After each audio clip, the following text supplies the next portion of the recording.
tā dažādi. It kā iesākām diezgan labi.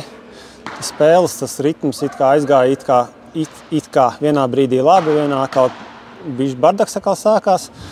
Bet tas rezultāts arī, nevarējām it kā dabūt tos pirmos vārdus iesist, lai atvērtu to lādu vaļā.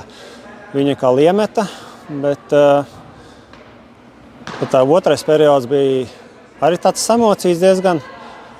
Un trešajā mēs centāmies laiku skriet pakaļ. Labi, tikām, kā iemetām vien tā viena apakaļ. Nevis laika mēs dabūt kaut kādu ritmu, lai aiziet kaut kādā labākā virzienā un lai tas pozitīvisms, jo kā tu iemet vienu, it kā tu dabūni tās pozitīvās emocijas, bet tā pašā laikā, jo tu ātri zaudēja kā vārds un atkal tas nosit uz leju, un tad nevarējām īsti atrast savu ritmu.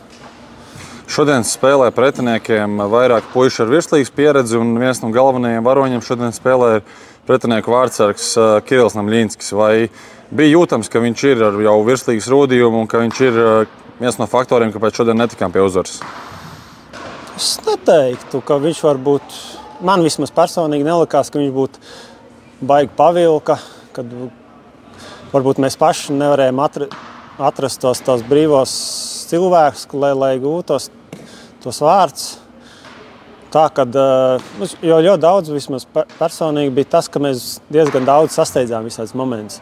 Līdz ar to varbūt tās piespēles bija tāds ne ar domu, tikai lai atrastu, piemēram, to brīvo cilvēku vai uztaisīt kaut kādas piespēles vairākas un no brīvām pozīcijām. Bet bija tādas, kad man iedeva un tad es kaut kur man ātri jāatbrīvojas no tādas bumbas. Tie goli nenāca mums tik viegli. Līdz ar to jo tu vairāk tas nāca spēles beigas, jo tas vairāk to arī izjūst, kad mēs skrienam pakaļ tam rezultātam. Šodien spēlē vairāki puiši nebija kopā ar komandu. Mans jautājums par to, kā pats jūties, kad maiņas ir mazliet pamainītas no ierastā un pats šodien arī spēlēja, jāteic, pārējot uz 2 maiņām.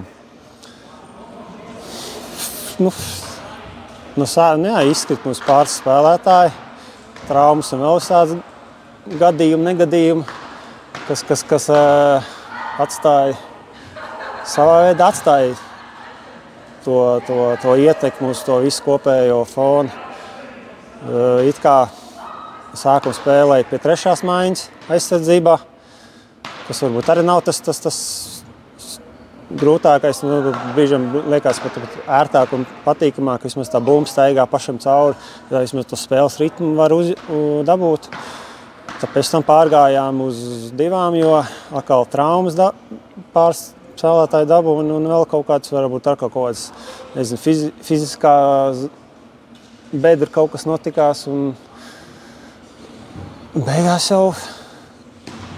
mums arī pirmkārt jau bija tas spēles, jo jauniešiem bija daudz spēles, pašiem arī bija pirms tam spēle, tad bija Francijas spēles.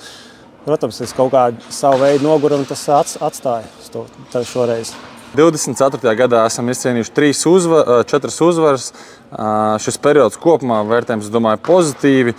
Gatavojoties play-offiem, kāds ir noskaņojums komandā saistībā tieši ar komandas atrašanos tabulā un gaidāmajām izslēgšanas spēlēm? Mums varbūt tas ir labāk, kad mums daudz spēles pagājušā gadā izkrita.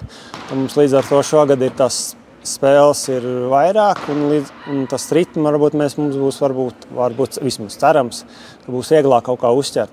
Šodien varbūt tā spēle tad bija tāda samocīta savā ziņā, kas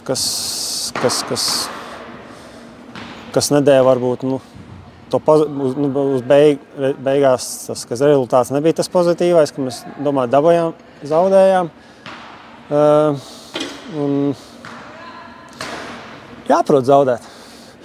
Treneris jau arī pirms vienā no pārtraukumiem teica, ka ir arī jāprot zaudēt.